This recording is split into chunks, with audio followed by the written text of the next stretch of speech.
Good morning students. आज हम पर्यावरण के अंदर जल मंडल के बारे में पढ़ेंगे। जल के क्षेत्र को जल मंडल कहा जाता है। यह जल विभिन्न स्रोतों जैसे नदी, झील, समुद्र, महासागर आदि जैसे विभिन्न जलाशयों से मिलकर बनता है। यह सभी प्राणियों के लिए आवश्यक होता है। पानी जल के 3 अवस्थाओं में हो सकता है, यानी कि जल जो है वो 3 अवस्थाओं में हो सकता है। ठोस यानी कि बर्फ, तरल और गैसीय वाष्प। देखो, ठोस रूप में पानी कैसे होता है? बर्फ के रूप में, ठीक है। तरल रूप में पानी जैसा ही होता है, जैसे पानी हम पीते हैं। और थर्ड होता है, और तीसरी अवस्था होती है पानी की गैस। गैस मतलब जैसे भाप बन के उड़ जाता है ना पानी, तो उस तरीके से। तो अब यहाँ पे क्वेश्चन दे रखा है, आपने पानी को कहाँ और किस रूप में देखा है? तो यहाँ पर आप लिखोगे, हमने पानी को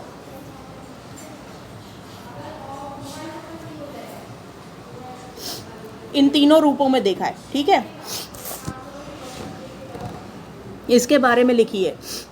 तो लिख देना कि ठोस अवस्था, बर्फ अवस्था में हमने फ्रिज में देखा है, और तरल के रूप में हम पानी पीते ही हैं, और गैस के रूप में ये भाप बनकर उड़ जाता है, ठीक है, जब पानी उबालते तो।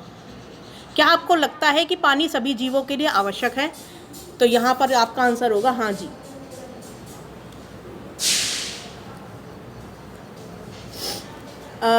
पानी जो है वो सबके लिए आवश्यक है, और पानी के बिना हम जीवन की कल्पना भी नहीं कर सकते। पानी के बिना हम जीवन की कल्पना भी नहीं कर सकते। हाँ ठीक है, भी नहीं कर सकते, ठीक है। नेक्स्ट क्वेश्चन, नेक्स्ट देखो। अब यहाँ पर अब हम पढ़ेंगे वायुमंडल के बारे में।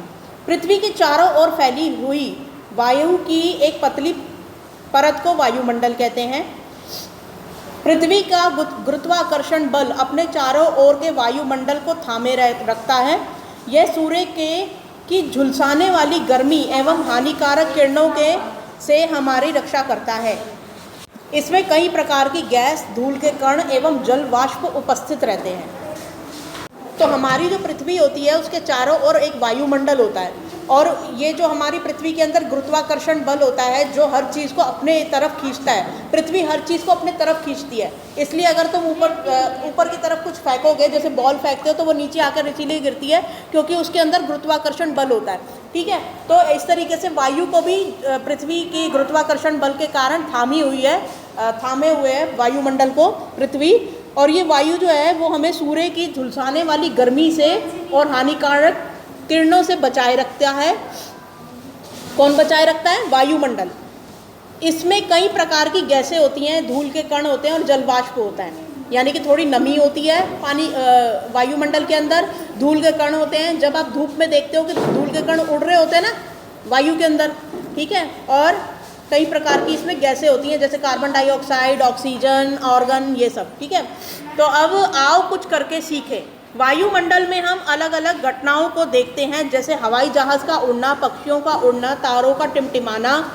वायुमंडल में होने वाली ऐसी घटनाओं की सूची बनाइए एवं वायुमंडल के महत्व का वर्णन कीजिए। तो अपनी भाषा में इसको कर लेना कि वायुमंडल में आप क्या क्या देखते हो, और वायुमंडल में जो भी घटनाएं आप देखते हो जो होती हुई, जैसे कि जहाज़ का उड़ना, पक्षियों का उड़ना, रॉकेट का उड़ना आजकल तो, और हेलीकॉप्टर का उड़ना, और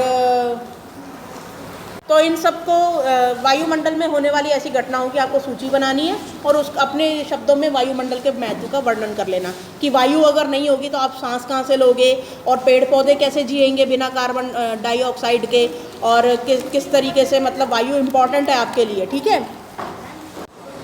आओ जाने, यह विभिन्न गैसों का मिश्रण है। पृथ्वी के वायुमंडल में लगभग 78% नाइट्रोजन होती है, 21% ऑक्सीजन होती है।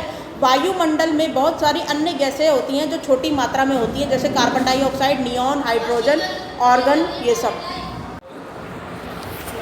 मैं बाहर बैठ जाती हूँ। तो नाइट्रोजन जो है वो हमारी वायुमंडल में 78% है, ठीक है, और जो ऑक्सीजन है वो 21% है। तो दोनों को प्लस करोगे तो ये हो गया 9, ये हो गया 9। तो 99% जो हमारी वायुमंडल में क्या है, ये ऑक्सीजन और नाइट्रोजन। और सबसे कम जो है वो फिर 1% जो गैसेस बचती हैं उनमें कार्बन डाइऑक्साइड आ जाती है, नियॉन आ जाती है और हाइड्रोजन आ जाती है, और ऑर्गन भी एक गैस होती है वो भी आ जाती है। ठीक है, तो अब यहाँ पर नेक्स्ट है, पादप एवं जीव जंतु मिलकर जैव मंडल या सजीव संसार का निर्माण करते हैं। यह पृथ्वी का एक संकीर्ण क्षेत्र है जहां स्थल, जल एवं वायुमंडल मिलकर जीवन को संभव बनाते हैं। देखो जैव मंडल में ना ये तीनों आ जाएंगे, जल, स्थल और वायुमंडल, और ये तीनों मिलकर क्या बनाते हैं, जैव मंडल। क्या बनाते हैं, जैव मंडल, ये तीनों मिलकर, जल, स्थल और वायुमंडल मिलकर। ठीक है, अब मैं वायुमंडल का एक आपको चार्ट दिखा देती हूँ। ये वायुमंडल की पृथ्वी के ऊपर परतें हैं। सबसे पहली परत जो वायुमंडल की होती है पृथ्वी के पास, उसे बोलते हैं शोभ मंडल। शोभ मंडल के अंदर ही हमारा जो जहाज़ होता है और पक्षी वगैरह का उड़ना, ये सब शोभ मंडल के अंदर होता है। फिर उसके ऊपर होता है समताप मंडल, फिर उसके ऊपर होता है मध्य मंडल, फिर उसके ऊपर होता है ताप मंडल, और सबसे ऊपर होता है बाह्य मंडल।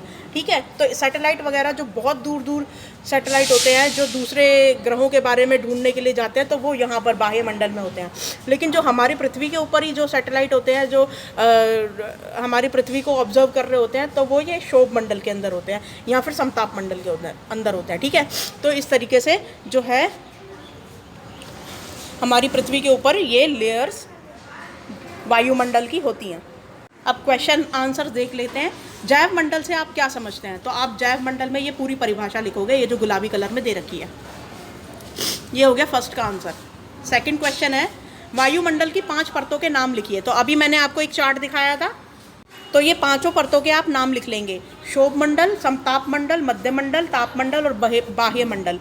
तो आप ऐसे चित्र बना के भी लिख सकते हो, नहीं तो वैसे सीधी सीधी लाइनों में लिख देना, जैसे आपको ठीक लगे। तो आज की वर्कशीट में बस इतना ही था।